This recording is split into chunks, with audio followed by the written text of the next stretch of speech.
मेरा नाम रहीमा कादिर मेंगल है। मेरा ताल्लुक़ नसीराबाद डिस्ट्रिक्ट से है। मैं डिस्ट्रिक्ट कौंसिल नसीराबाद की मेंबर हूँ।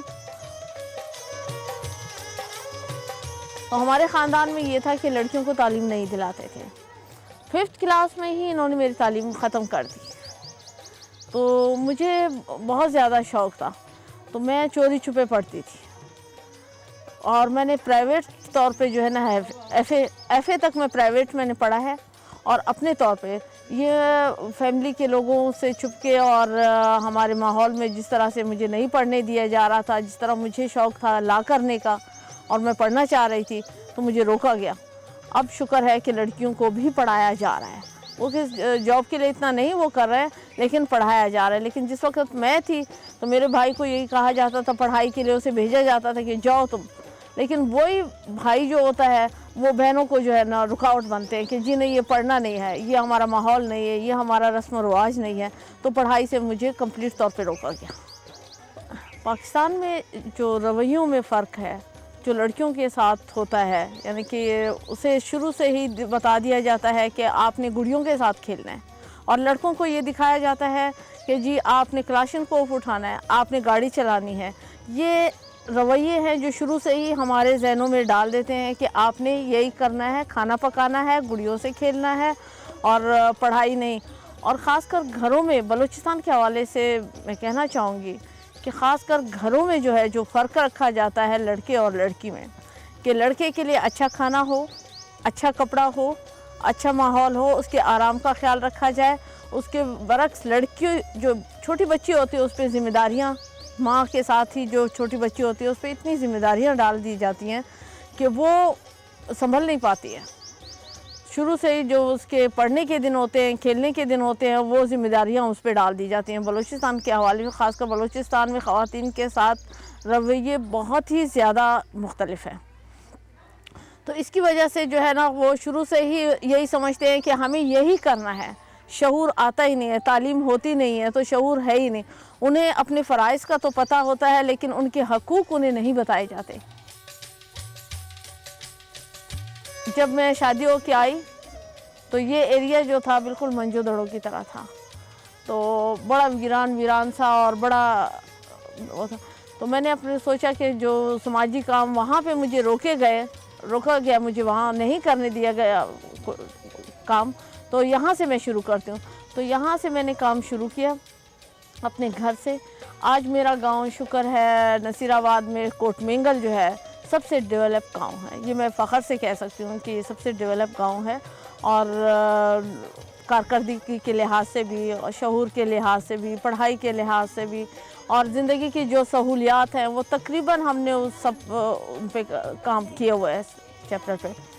आज से 15 साल पहले यहाँ पे बच्चों को पढ़ाने का कोई रिवाज ही नहीं था।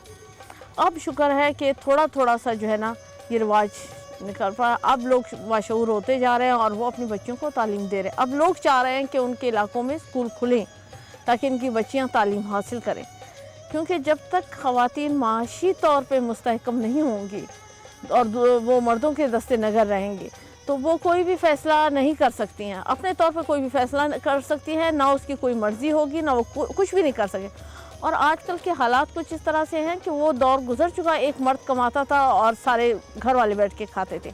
अब ज़रूरत है मर्द और औरत को साथ चलने की और एक साथ काम करने की, और इसके लिए तालीम बहुत ज़रूरी है। और यही इस पे नसीराबाद में मैं सबसे ज़्यादा काम हेल्थ पे और एजुकेशन पे कर रही हूँ।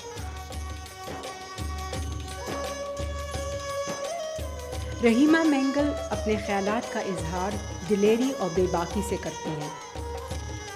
बलूचिस्तान के पसमानदा इलाके के पस मंज़र में उनका अंदाज़ अनोखा लगता है। इनकी मेहनत और मुस्तकिल मिजाजी की बिना पर कोट मेंगल में आज इलाज मुआवजे की बुनियादी सहूलत और लड़कियों का स्कूल मौजूद है।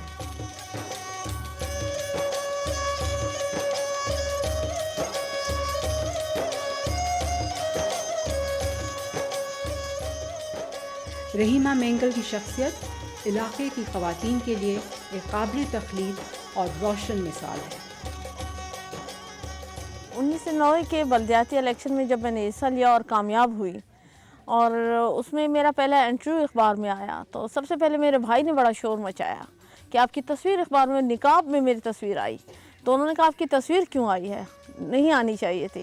यानी कि हर तरफ से एतराज़, जो जानने वाले थे, जो थे, सब ने एतराज़ किया कि नहीं आना चाहिए। यानी कि एक रुकावट बने हुए थे सब लोग, जिसमें मर्द और ख़वातीन सब मिली हुई थी, क्योंकि ऐसा बना हुआ था, एक माहौल बना हुआ है कि हम इस चीज़ को जो बुरा।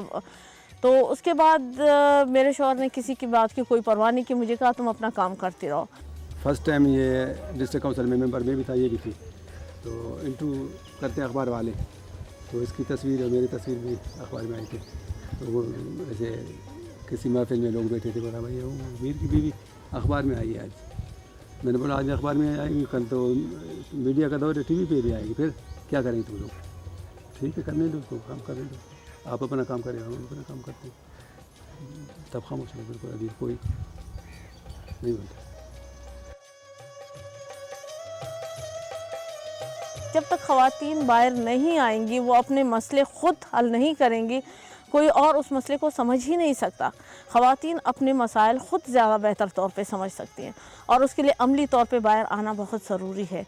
जैसा कि अब इस इलेक्शन में ख़वातीन आई हैं और वो समझ रही हैं।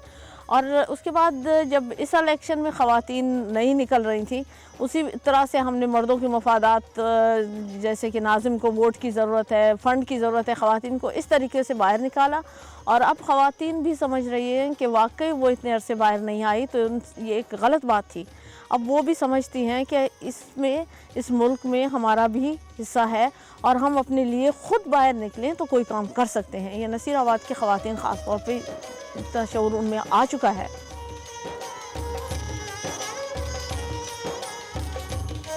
हमने जो यहाँ के बड़े वडेरे हैं उनसे कहा कि भाई आप कल को डिस्ट्रिक्ट नाज़िम आएंगे, लिहाजा आपको ख़वातीन के वोटों की ज़रूरत है। तो तब जाके उन्होंने ख़वातीन को इजाज़त दी कि वो इलेक्शन में आएँ। और दूसरी बात, जो कुछ लोग नहीं मान रहे थे तो उन्हें कहा कि अगर आप अपने एरिया में काम करना चाहते हैं यूनियन में, अगर ख़वातीन नहीं होंगे तो वो फ़ंड रुक जाएंगे, क्योंकि उस सीट पे कोई मर्द आ नहीं सकता। हुकूमत की पॉलिसी थी कि खातून अगर आ जाती है ठीक है, वरना वो सीट खाली रहेगी, उस पर कोई मर्द नहीं आ सकता जैसे पहले आ जाते थे। तो वो सीट फंडिंग की वजह से जो है ना, वो एरिया पसमानदा रहेगा। तो इस वजह से भी उन्होंने ख़वातीन को निकाला। इस तरह से ख़वातीन जब बाहर निकली तो उन्हें पता चला कि उनके कितने ज़्यादा मसाइल हैं और इसे हल करना है। और इन्होंने मिलकर, जब वो मीटिंग्स वगैरह हो रही हैं, अब भी हमारे लिए मर्द रुकावटें खड़े कर रहे हैं। हमारा ज़िले नाज़िम, पूरे ज़िले में हम एक ऑफ़िस ख़वातीन के लिए मांग रहे हैं कि हम इकट्ठे होकर एक मीटिंग कर लें। तो वो हमें वो कि ख़वातीन इकट्ठी ना हो, मकसद ये है कि ख़वातीन को एकजा होने नहीं दिया जा रहा। 1 साल हो गया है लोकल बॉडीज़ के इलेक्शन हुए हैं, लेकिन इसमें हमें कंप्लीट तौर पे रोका गया है। अभी तक हमें आगे नहीं आने दिया जा रहा, क्योंकि 52 साल के ज़हनों को चेंज करना बहुत ही मुश्किल काम है, जो हम आहिस्ता आहिस्ता कर रहे हैं। वो अपनी इजारादारी ख़त्म ही नहीं करना चाहते, क्योंकि जितने भी नाज़िम हैं, ज़िले नाज़िम, वो तो या किसी बड़े घराने से हैं, सरदार वडेरे जो हैं वो लोग आए हैं, और वो ये नहीं चाहते कि इख्तियारात जो है ना वो निचली सतह को मुंतकिल किए जाएं। जैसे मर्द मेंबर है वैसे ख़वातीन, हम कोई चोर रास्ते से नहीं आए हैं, हमने भी इलेक्शन लड़ा है और हम आए हैं। तो अब हमारे लोग तो ये है कि हर चीज़ वो चाहते हैं कि उनको ऊपर से एक लेटर आ जाए और तब वो फिर काम करें। लकीर के फ़कीर बने हुए हैं। आप आर्डिनेंस उठाएं, उसमें है कि सब मेंबर इक्वल हैं और एक ही हैं, और आप उनके हकूक़ भी एक हैं। जब खुशहाल पाकिस्तान के तहत गंदम अगर बाकी मर्दों में तकसीम हो सकती है तो ख़वातीन में क्यों नहीं हो सकते? ये एक मौका मिला है ख़वातीन को। अगर इस तरह से, ये इनकी एक साजिश है, क्योंकि अगर ख़वातीन अभी इस मौके से फ़ायदा नहीं उठाएंगी, काम नहीं करेंगी, तो नेक्स्ट इलेक्शन पे उस पर कौन एतमाद करेगा? वो ख़ुद भी किस तरीके से बाहर आएगी? जब तक इलाके में काम ना हो, ख़वातीन के लिए काम ना हो, तो वो जो है ना किस तरीके से आएंगी? तो मेरे ख़्याल में यहाँ पे जो है ना, सब वो मिलकर इस प्रोग्राम को एक नाकाम बनाने की कोशिश करें। और एक हुकूमती सतह से भी बड़े जो है स्लो चल रहा है प्रोसेस। 1 साल होने को आए हैं, तो जो इख्तियारात जिस तरीके से उन्हें यूनियन तक मुंतकिल करना चाहिए, क्योंकि उन्हें पता है कि हमारे जो नाज़िम और बाकी लोग हैं इनको ट्रेनिंग्स की ज़रूरत है। इनको पता होना चाहिए कि ये सारे ट्रेनिंग्स, ये सारे काम ये बिल्कुल शुरू ही नहीं हुए अभी तक। यूनियन में कोई मीटिंग नहीं होते और ख़वातीन को तो पूछते भी नहीं, और यूनियन ख़वातीन को तो बिल्कुल ही नहीं पूछते। हमें भी डिस्ट्रिक्ट काउंसिल की मीटिंग की इत्तला नहीं दिया जाता, हमें अखबारात के ज़रिए पता चलता है तो हम पहुँच जाते हैं। बाकायदा कोई इत्तला ही नहीं दी जाती है, किसी चीज़ कोई एजेंडा पहले नहीं दिया जाता।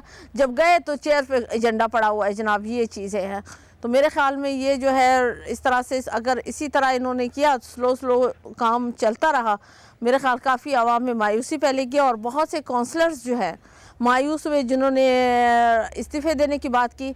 मैं बलूचिस्तान काउंसलर इत्तेहाद की सूबाई कन्वीनर भी हूँ, तो उस लिहाज से फिर मैं मुख्तलिफ़ इलाक़ों में गई, उन्हें हौसला दिया है कि भाई आहिस्ता आहिस्ता हमें इख्तियारात मिल जाएंगे, हम थोड़ी सी कोशिश ख़ुद भी करते हैं, लेकिन इस्तीफ़ा नहीं देना चाहिए इनको।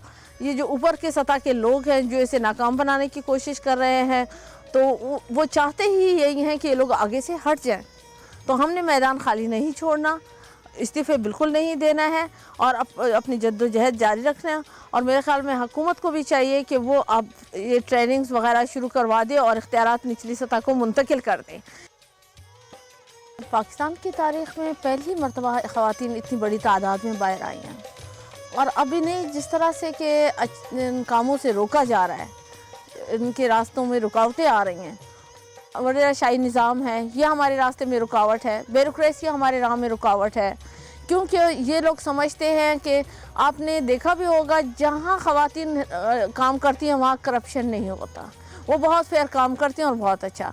और ये लोग समझते हैं अगर ख़वातीन में थोड़ा सा भी शऊर आ गया और इन्होंने काम किया तो हम कुछ भी नहीं रहेंगे, क्योंकि ख़वातीन बड़ी ईमानदारी से काम करती हैं और बहुत ही खुलूस से काम करती है, दिल लगा के काम करती है।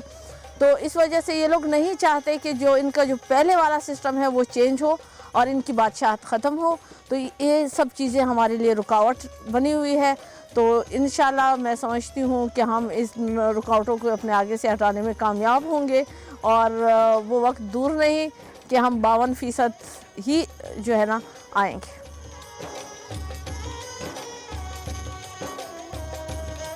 जो 52 साल तक हम पे हुकूमत करते रहे हैं वो एकदम से तो इख्तियारात हमें नहीं देंगे, वो तो चाहते ही नहीं है। तो इसलिए हमें ख़ुद जो है ना अब अपने हकूक़ छीनने होंगे और आर्डिनेंस को पढ़ना होगा, उसमें जो हमारा इख्तियार है उसे भरपूर तरीके से इस्तेमाल करना होगा। और मेरा ख़्याल है कि रोशनी बेशक दूर ज़रूर है, टिमटिमाती हुई रोशनी है, लेकिन है सही।